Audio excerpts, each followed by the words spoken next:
Bonjour à tous, ici le Linuxien. Aujourd'hui, on se retrouve une nouvelle vidéo. On va rester sur le domaine des médias divers et variés, donc le son et la vidéo. Encore une fois, aujourd'hui, on va voir un nouveau convertisseur, mais cette fois-ci, pas seulement qu'un convertisseur audio, mais un convertisseur audio et vidéo. Donc, ce logiciel va vous permettre de passer d'un format audio ou vidéo à un autre format audio ou vidéo. Certainement qu'on peut faire aussi passer de la vidéo à l'audio pour avoir que l'audio d'une vidéo. Ce que les gens font souvent au niveau de YouTube, ils téléchargent la musique de YouTube et ensuite ils la convertissent pour avoir juste un fichier audio. Souvent les gens font ça et du coup ils utilisent un logiciel de conversion. Donc aujourd'hui on va voir sur Linux comment utiliser l'un de ces logiciels. Aujourd'hui on va utiliser Selene Media Encoder. Donc un logiciel très simple. Je vais vous montrer tout de suite comment elle fonctionne. Hop, on se lance. Donc nous voilà sur le logiciel.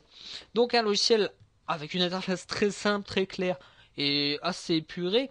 Donc le seul souci, c'est qu'il est en anglais. Donc il faut soit être un peu anglophone, mais ça reste assez intuitif, avec un petit peu d'anglais, un petit peu d'intuition. On sait comment il fonctionne. Donc tout de suite, je vais vous montrer comment convertir une vidéo, par exemple.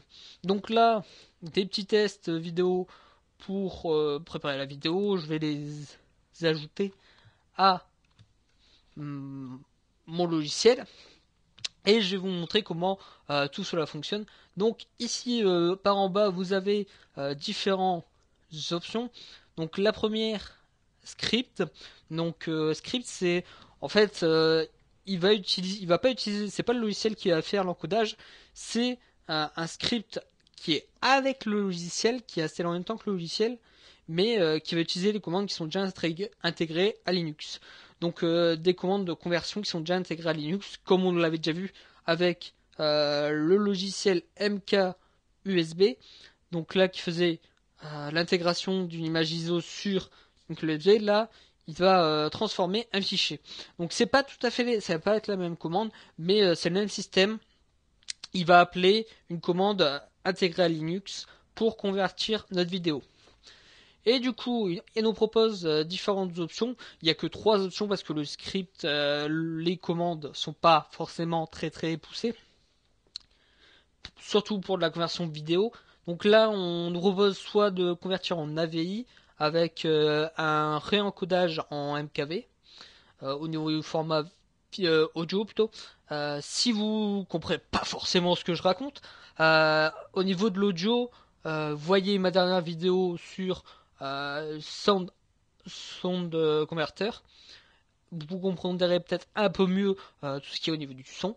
Et là, on continue sur le reste. Donc après, on peut convertir une vidéo de 700 MB en MKV avec un audio MP3.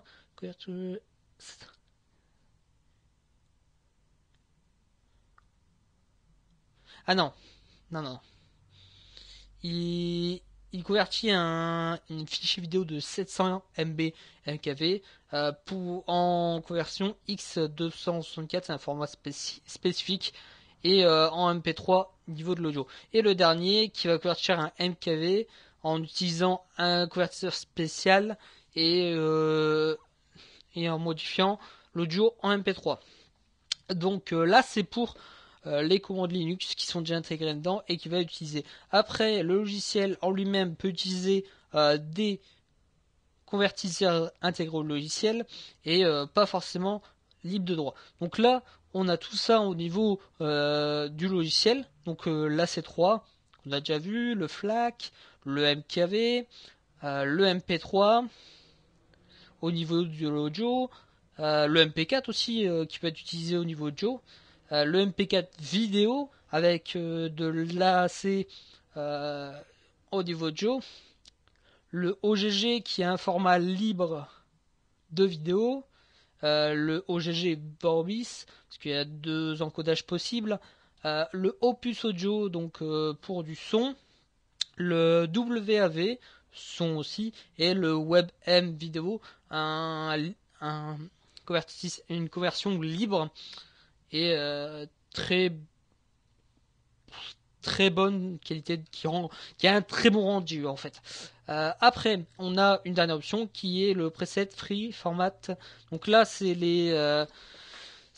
on va avoir tous les formats qui vont être libres et gratuits qu'on peut avoir sur internet pour utiliser sur Linux, que Linux utilise lui-même. Donc là-dessus, on a le OGG de Theora Vidéo, celui de Vorbis Audio, l'Opus Audio et le WebM, qui sont tous les formats libres possibles d'avoir avec ce convertisseur. Donc après, on a quelques petits paramètres qu'on peut aller voir avec le petit icône qui est ici sur le côté. On clique dessus, on a plus de paramètres. Donc par exemple, là on revient sur le système de format. Là on a tous les formats qui sont proposés.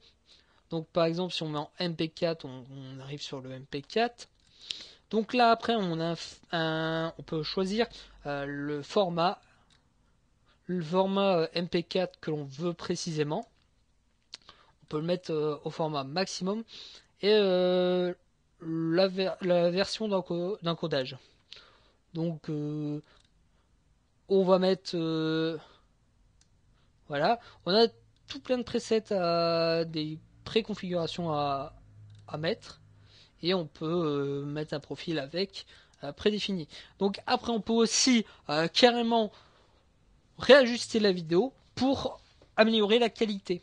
Donc là ici, on peut améliorer la qualité de la vidéo pour la passer en 320p, en 320 pixels avec une qualité 320 pixels comme sur votre YouTube. Donc en 320p, on peut le passer en 480, 720p et 1080. Et on peut aller à Custom, où on peut aller chercher soi-même ce que l'on veut. Donc après, on a différentes méthodes justement pour configurer tout ça et pour changer la méthode de résolution, de changement de résolution. Donc là, on touche à rien pour l'instant. Ici, on peut aller chercher le 1080p pour être vraiment au top de la qualité sur YouTube. Ici, on change bien évidemment le format vidéo, le format audio plutôt, et la qualité qu'on veut avoir sur son format audio. Donc ici, on change la fréquence pour avoir une meilleure qualité audio ou pas. Donc voilà. Donc ici, pour ajuster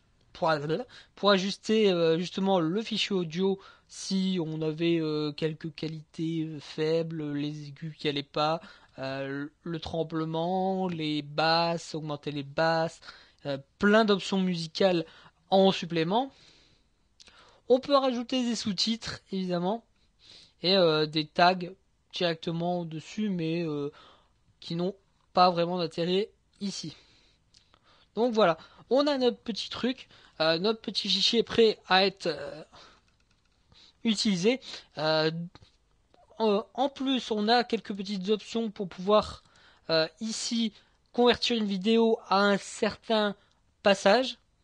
Par exemple, si vous avez un endroit à la fin ou au début où vous devez couper, je ne sais pas si j'ai pas testé si ça fonctionne sur l'intégralité, si en fait il faisait le convertissage, il convertissait la vidéo que à ces moments-là, ou s'il convertissait toute la vidéo et on avait une partie en mauvaise qualité et le reste à la nouvelle qualité.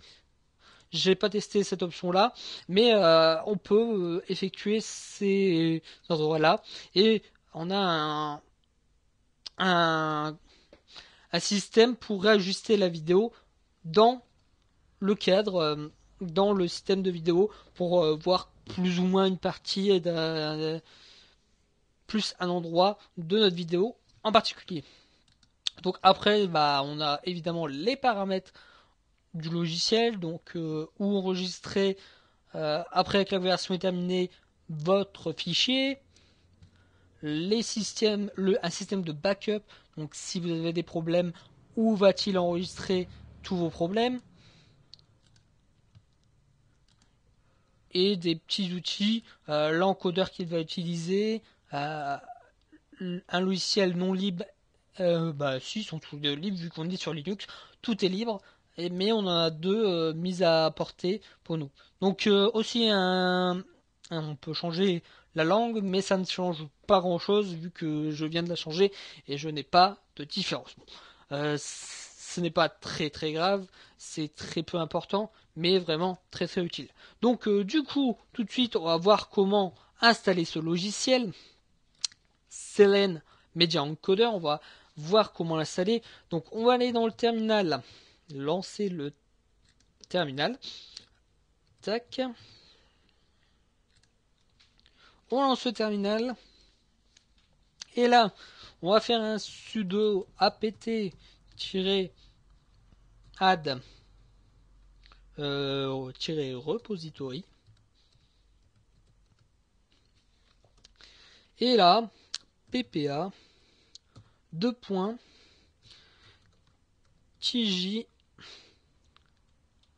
2008 /ppa. Et si vous avez déjà suivi les vidéos, normalement, ce répertoire doit être déjà ajouté. Ce serveur doit être déjà ajouté à vos répertoires. Car dans mes souvenirs, un ancien logiciel utilisait déjà ce serveur pour ces logiciels. Donc ensuite, l'apt-get update.